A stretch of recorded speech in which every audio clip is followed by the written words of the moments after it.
Ben voilà, on se retrouve, écoutez. Petit moment sympathique, regardez ce qu'on a en face de nous.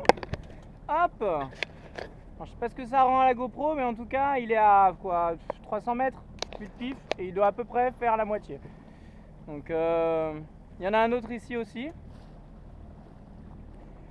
Alors tout simplement, bah écoutez, moi j'étais en train de traverser mon chenal des cargos en perpendiculaire, donc parfait, hein, on est bien obligé de passer au travers et il faut bien passer perpendiculaire, donc j'étais bon. Et voyez le petit bateau là-bas? Et bah lui, il était bien sur sa trajectoire tout à l'heure. Et il s'est fait klaxonner.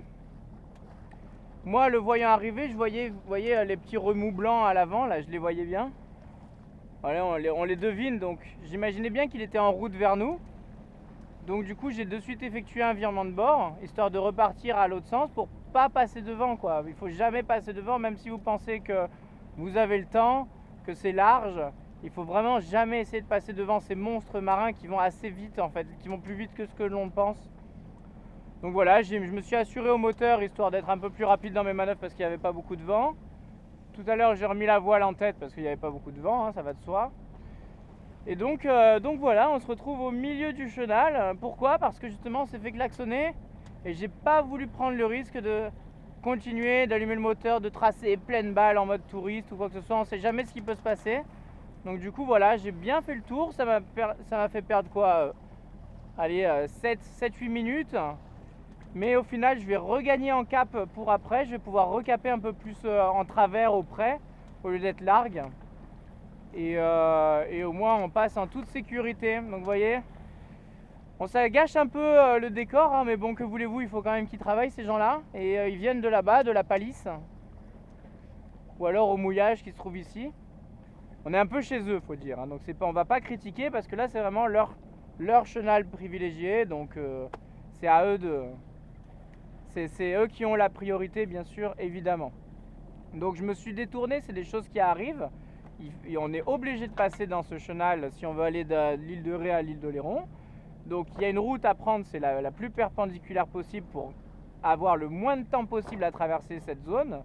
Mais si jamais vous devez la traverser et qu'il se passe ce qui vient de se passer, n'hésitez pas à vous détourner pour pas lui couper la route et pour pas que lui soit obligé de faire des calculs improbables pour justement vous éviter, parce que lui il peut pas forcément tourner très facilement.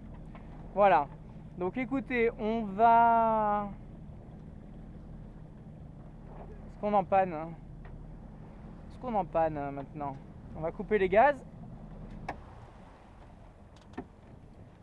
On voit qu'il n'y a pas un pet de vent, mais c'est pas grave. On apprécie le petit retour tranquille. Moi, plus c'est long, mieux c'est pour moi. J'ai vraiment pas envie de rentrer. Une belle journée comme ça donne pas envie de rentrer quoi. Donc hop, on va empanner gentiment. Hop, on surborde pour mettre la baume au centre. On passe pas devant le palan. On choque ici. Ça passe. Par contre, on va arriver où là? Si on reveut un peu de vent, on va arriver où dans l'histoire? Hop. Voilà, on va choquer, évidemment. Est-ce que là on peut y aller? Non, non, là-bas c'est chaud patate. Là-bas c'est risque d'empannage en pioche. Donc je sais pas si c'est une bonne idée de repartir par là. Le vent a un petit peu tourné comme on avait vu au préalable sur notre plan de navigation, sur notre préparation de la navigation. Donc on va re-empanner. Je crois que c'est pas bon du tout niveau cap. Je pensais que ça allait être mieux que ça. On va se remettre du bon côté.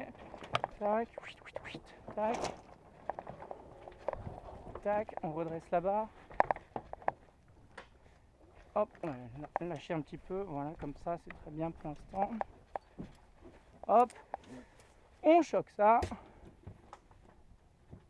J'arrive pas à creuser plus ma voile, j'ai relâché ma bordure. J'ai bordé mon patara, ce qui devrait vraiment ouvrir un petit peu, vriller un peu la voile, mais j'arrive pas à faire en sorte qu'elle soit bien gonflée. Et si je choque trop après, ben, je sais pas. J'ai l'impression qu'elle est trop plate, beaucoup trop plate pour du portant. Donc on verra plus tard, peut-être relâcher un tout petit peu de drisse, mais il n'y a plus que ça. Hein. Ah, il y a quelque chose, il y a quelque chose. On voit que c'est un... Ah, c'est bien creusé, c'est nickel. Voilà, bon écoutez, hein, on n'avance pas des masses, hein, c'est plus rapide avec le moteur. Mais c'est pas grave, nous on va aller, on va aller un peu tout droit. On va essayer de faire un cap raisonnable qui nous permette de ne pas risquer d'empanner. Donc c'est-à-dire pour moi, pas en dessous de 140, pas au-dessus de 145 degrés. Donc entre 145 degrés et 180 degrés, c'est pas bon. Donc je vais me mettre à 140, je vais mettre le pilote auto et puis je vais continuer à chanter. Parce qu'aujourd'hui, je n'arrête pas de chanter. Alors je vous épargne ça parce que c'est un vrai massacre. Mais par contre, c'est vraiment la journée du bonheur. Regardez-moi ça, on voit Fort Boyard là-bas, on voit Antioche, on voit Chassiron, on voit l'île de Ré, on voit le clocher. On a une visibilité de malade. On va se faire un beau coucher de soleil bien comme il faut. J'espère qu'on sera pas trop loin des côtes non plus quand le soleil sera couché. Parce que j'ai pas envie de rentrer dans la nuit noire. Je veux bien rentrer après le coucher du soleil, mais pas nuit noire non plus, parce que les casiers là-bas on voit que dalle, vers Saint-Denis. Donc on va voir comment ça se passe. Moi je vais manger un petit peu, je vais me relaxer un petit peu, parce que c'est vrai que on a bien vu au début des vidéos, c'était pas comme ça hein, la mer, hein. C'était beaucoup plus calme, beaucoup plus agité.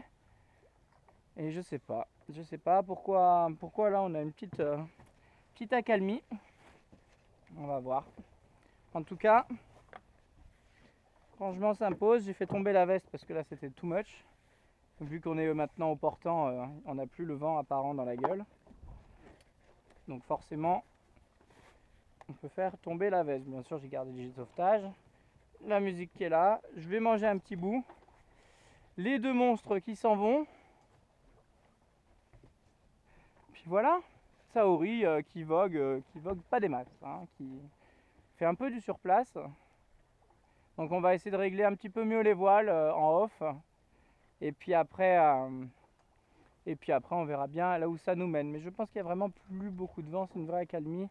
Il y a 6 nœuds de vent, ouais. 6 nœuds de vent, vous imaginez bien qu'on va pas faire des records.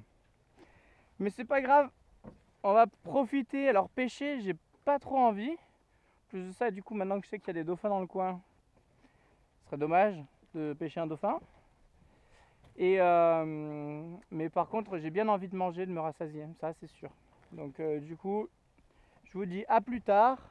On se retrouve plus tard pour l'accostage, je pense. Et d'ici là, portez-vous bien. Bye bye.